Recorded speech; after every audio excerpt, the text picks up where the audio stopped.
Rina mendadak menemukan dirinya terjebak dalam pelukan seorang wanita asing di sebuah rumah kosong yang seharusnya hanya untuk ditunjukkan sebagai properti dijual. Hati Rina berdegup kencang, bukan karena takut, tapi karena getaran aneh yang membuatnya mempertanyakan segala yang dia yakini selama ini. Malam itu, apa yang dimulai sebagai kunjungan bisnis biasa berubah menjadi titik balik yang menghancurkan dunia aman yang telah dia bangun dengan susah payah. Rina, seorang akuntan berusia 28 tahun yang selalu hidup sesuai aturan, baru saja putus dari tunangannya setelah bertahun-tahun hubungan yang terasa hampa.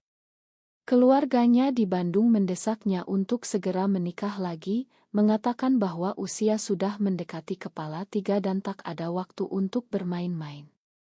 Kamu harus punya rumah dulu, Rin. Biar calon suami lihat kamu mandiri, kata ibunya lewat telepon setiap minggu. Itulah sebabnya Rina memutuskan mencari apartemen di kawasan elite Jakarta Selatan, tempat kerjanya berada. Dia menghubungi seorang agen properti yang direkomendasikan teman, namanya Maya. Maya berusia 30 tahun, wanita karismatik dengan senyum yang selalu membuat orang merasa nyaman, rambut pendeknya yang bergelombang dan mata tajam yang seolah bisa membaca pikiran. Pertemuan pertama mereka di sebuah kai dekat kantor Rina berjalan lancar. Maya menjelaskan detail properti dengan profesional, tapi ada sesuatu dalam tatapannya yang membuat Rina merasa dilihat lebih dalam daripada sekadar klien. Kamu cari rumah untuk sendiri atau berdua? Tanya Maya sambil menyeruput kopi. Rina tergagap, sendiri dulu. Baru putus. Maya mengangguk simpatik, hidup kadang penuh kejutan, ya. Siapa tahu rumah baru bisa bawa kehidupan baru. Kata-kata itu terngiang di benak Rina saat mereka berpisah. Malam itu, Rina tak bisa tidur, memikirkan betapa mudahnya berbicara dengan Maya dibandingkan dengan mantan tunangannya yang selalu kaku. Keesokan harinya, mereka bertemu di lokasi pertama, sebuah apartemen 2 kamar di kawasan Kemang. Maya membuka pintu dengan kunci master, aroma cat baru menyambut mereka. Lihat, iaunya bagus ke arah kota, kata Maya sambil membuka jendela. Rina mengikuti, tapi pikirannya melayang. Saat Maya menjelaskan kitchen set, tangan mereka tak sengaja bersentuhan. Rina menarik tangan cepat, tapi Maya tersenyum, santai saja, Rin. Ini rumahmu nanti. Rina merasa wajahnya memanas. Mereka melanjutkan tur, tapi ada ketegangan aneh di udara. Di kamar tidur utama, Maya duduk di tepi tempat tidur kosong. Bayangkan kalau kamu bangun setiap pagi di sini, dengan orang yang kamu sayang. Rina tertawa gugup, aku belum punya orangnya. Maya memandangnya lama, mungkin sudah ada, tapi kamu belum sadar. Tur berlanjut ke properti kedua di hari yang sama, sebuah rumah townhouse di pinggiran Jakarta. Saat matahari mulai terbenam, mereka tiba di sana. Rumah itu kosong, hanya diterangi lampu darurat. Maya menyalakan senter ponselnya, listriknya lagi mati. Tapi kita bisa lihat dulu. Mereka masuk, pintu menutup di belakang. Rina merasa jantungnya berdegup lebih kencang. Di ruang tamu, Maya berhenti tiba-tiba, Rin, aku harus jujur. Aku suka kamu sejak pertama lihat. Rina terpaku, apa maksudmu? Sebelum Rina bisa bereaksi, Maya mendekat, tangannya menyentuh pipi Rina, dan dalam sekejap, bibir mereka bertemu. Ciuman itu singkat tapi membakar, membuat Rina mundur dengan mata melebar. Kamu gila. Aku bukan. Aku suka pria, seru Rina, tapi suaranya gemetar. Maya mundur, aku salah baca sinyal. Tapi rasanya ada sesuatu. Rina berlari keluar, meninggalkan Maya sendirian di kegelapan. Malam itu, Rina tak bisa tidur. Gambar ciuman itu berputar di kepalanya, bukan dengan jijik, tapi dengan rasa penasaran yang menakutkan. Kenapa dia tak langsung marah? Kenapa tubuhnya bereaksi seperti itu? Pagi harinya, pesan dari Maya masuk, makan aku kemarin. Kalau kamu mau batalkan, aku paham. Rina ragu, tapi akhirnya balas, lanjutkan saja. Profesional. Mereka bertemu lagi untuk properti ketiga, sebuah kondominium di Sudirman. Suasana tegang, tapi Maya berusaha netral. Saat menunjukkan balkon, Rina bertanya pelan, kenapa kamu lakukan itu? Maya menghela napas, aku lesbian, Rin. Sudah lama. Dan kamu? Kamu berbeda. Rina terdiam, pikirannya bergejolak. Dia ingat masa kecilnya di Bandung ketika teman sekolahnya dicemooh karena aneh, dan bagaimana keluarganya selalu menekankan pernikahan tradisional. Di Indonesia ini, itu susah, gumam Rina. Maya mengangguk, ya, tapi cinta tak kenal batas. Hari-hari berikutnya, kunjungan properti berlanjut, tapi hubungan mereka berubah. Rina mulai bertanya tentang kehidupan Maya, tentang bagaimana dia keluar dari keluarga konservatif di Surabaya. Maya bercerita tentang penolakan ayahnya, tentang bagaimana dia pindah ke Jakarta untuk hidup bebas. Aku kehilangan keluarga, tapi dapatkan diri sendiri, kata Maya. Rina mendengarkan dengan hati terbuka, merasa iri pada keberanian itu. Di properti keempat, sebuah illa kecil di Bogor, mereka duduk di teras saat hujan deras. Aku takut, aku Rina tiba-tiba. Takut apa? Tanya Maya. Takut kalau aku seperti kamu. Maya memegang tangannya, kali ini Rina tak menarik. Mereka berbicara panjang tentang perasaan yang selama ini Rina tekan. Malam itu, Rina pulang dengan hati berat, tapi juga ringan. Beberapa minggu berlalu, Rina dan Maya semakin dekat. Kunjungan properti menjadi alasan untuk bertemu, tapi pembicaraan mereka meluas ke hal-hal pribadi. Rina mulai menyadari bahwa perasaannya terhadap Maya bukan sekadar persahabatan. Di kantor, dia sering melamun, membayangkan senyum Maya. Tapi bayang-bayang keluarga menghantui. Ibunya menelepon lagi, sudah dapat rumah belum? Kakakmu sudah punya anak kedua, loh. Rina mengelak, sedang proses, Bu. Dia tak berani cerita tentang Maya. Di Indonesia, di mana agama dan tradisi begitu kuat, hubungan seperti itu dianggap tabu. Rina ingat berita tentang pasangan sesama jenis yang diusir dari kampung, atau yang lebih parah, dihukum secara sosial. Suatu hari, mereka bertemu di sebuah kai setelah tur properti. Maya memesan es teh, Rin, aku tahu kamu bingung. Tapi jangan paksa diri. Rina memandangnya, aku tak bisa berhenti memikirkanmu. Kata-kata itu keluar begitu saja, membuat Maya tersenyum lebar. Mereka mulai berkencan diam-diam, makan malam di restoran tersembunyi, jalan-jalan di taman saat malam. Rina merasa hidup untuk pertama kalinya, tapi juga takut. Bagaimana kalau keluargaku tahu? Tanyanya suatu malam di apartemen Maya. Maya memeluknya, kita hadapi bersama. Tapi Rina tahu itu tak semudah itu. Keluarganya Muslim taat, ayahnya seorang guru agama di masjid lokal. Mereka mengharapkan Rina menikah dengan pria baik-baik, punya anak, lanjutkan garis keluarga. Konflik mulai muncul ketika Rina diundang ke pesta pernikahan sepupunya di Bandung.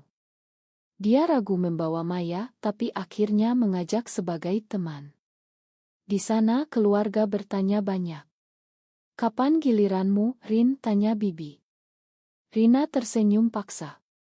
Maya diam saja, tapi tatapannya penuh dukungan. Malam itu, di kamar hotel, Rina menangis. Aku tak bisa bohong selamanya. Maya menghiburnya, kita bisa pindah ke kota lain, mulai baru. Tapi Rina tahu itu berarti memutus hubungan dengan keluarga, sesuatu yang tak pernah dia bayangkan. Kembali ke Jakarta, Rina mulai menjauh, membatalkan kencan dengan alasan kerja. Maya curiga, apa yang salah? Rina tak jawab. Puncaknya datang ketika Ibu Rina datang ke Jakarta tanpa pemberitahuan. "Aku mau lihat apartemen yang kamu incar," katanya. Rina panik karena apartemen itu adalah yang Maya tunjukkan, dan Maya yang akan menemani.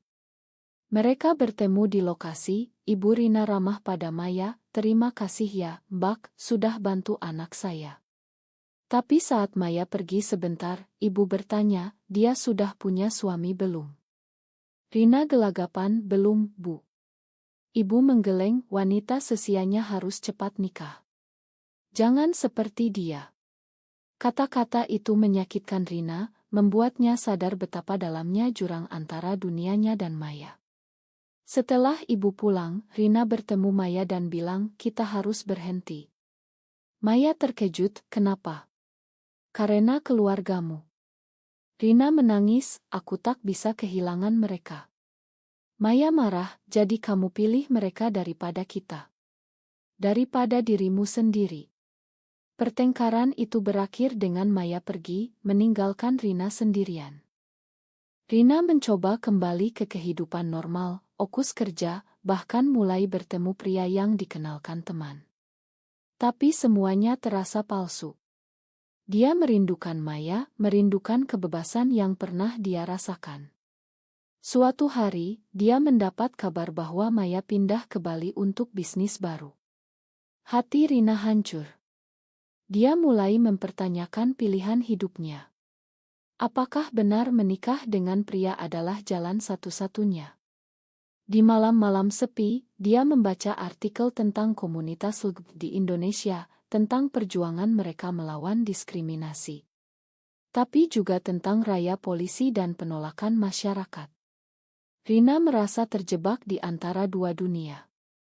Akhirnya, Rina memutuskan menghubungi Maya.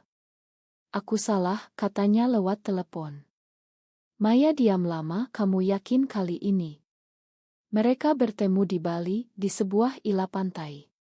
Rina menceritakan semuanya, tentang tekanan keluarga, tentang ketakutannya.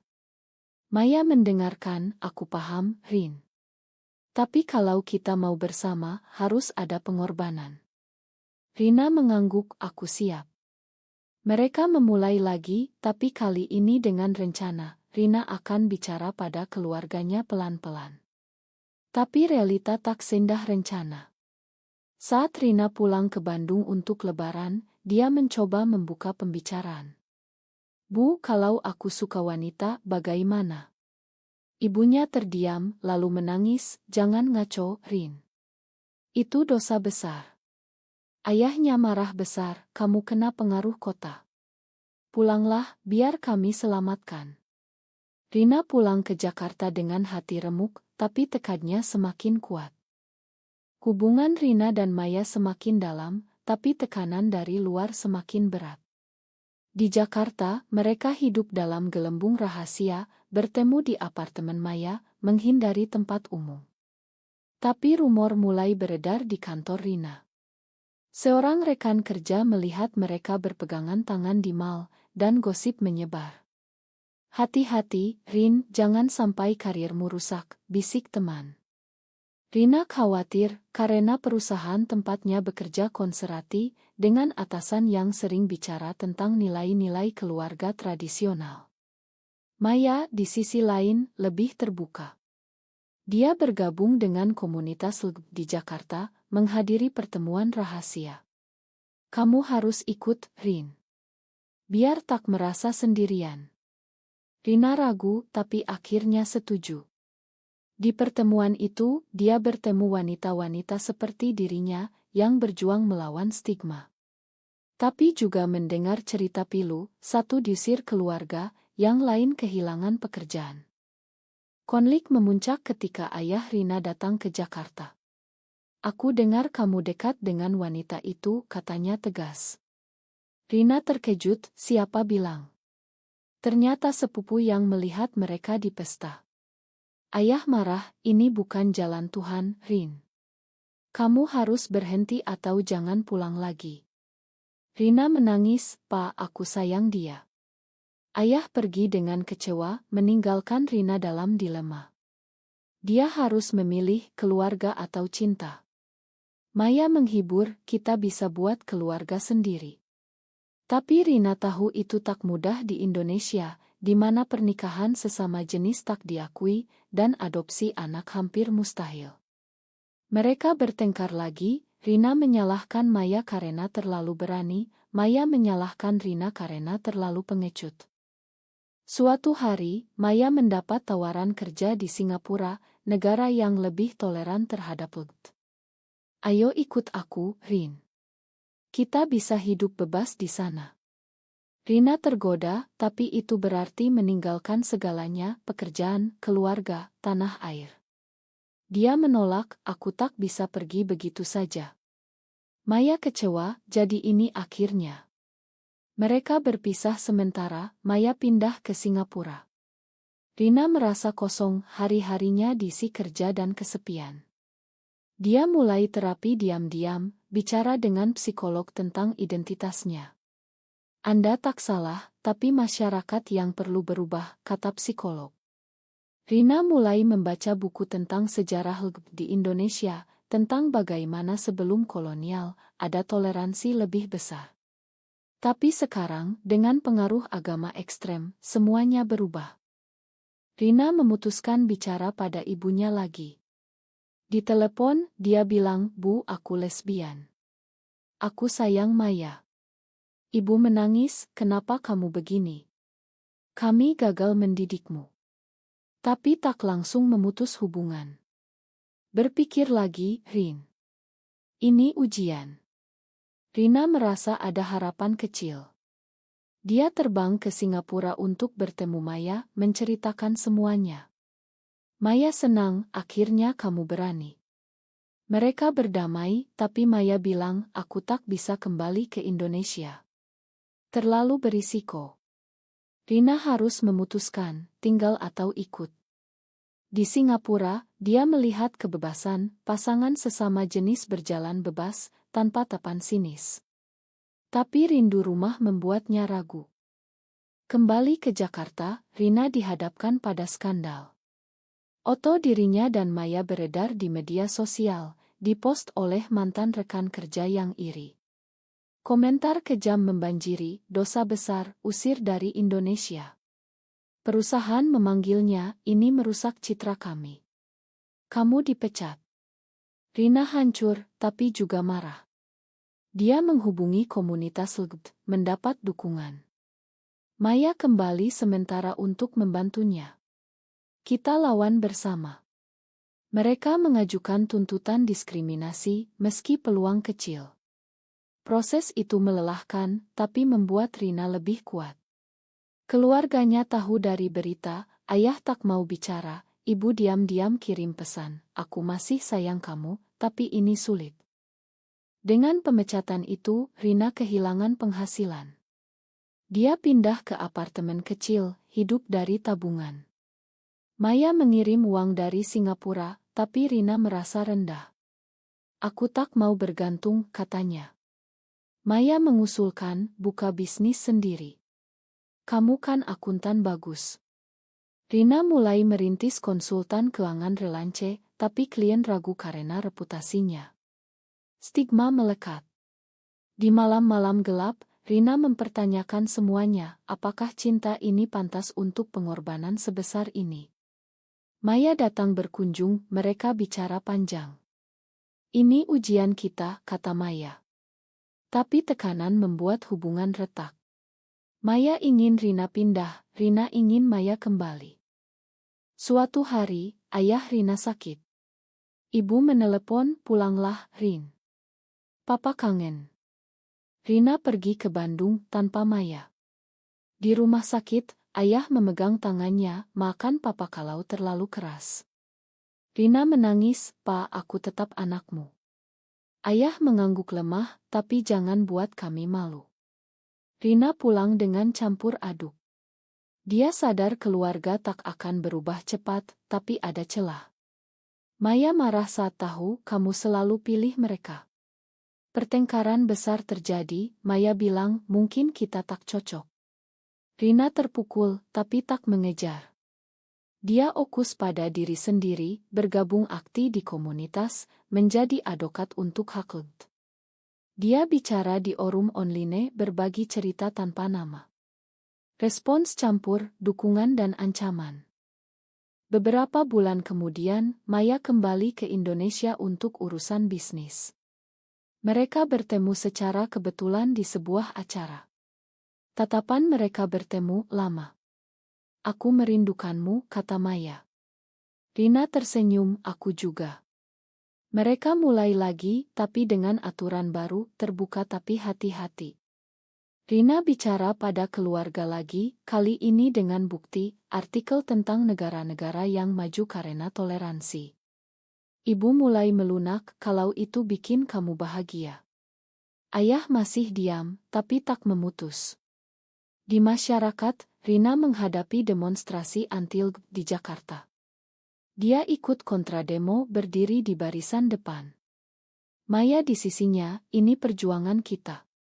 Tapi ancaman datang, pesan anonim, "Hati-hati, kami tahu alamatmu." Mereka pindah ke tempat lebih aman. Konflik etis muncul ketika Rina ditawari pekerjaan baru, tapi dengan syarat jaga image.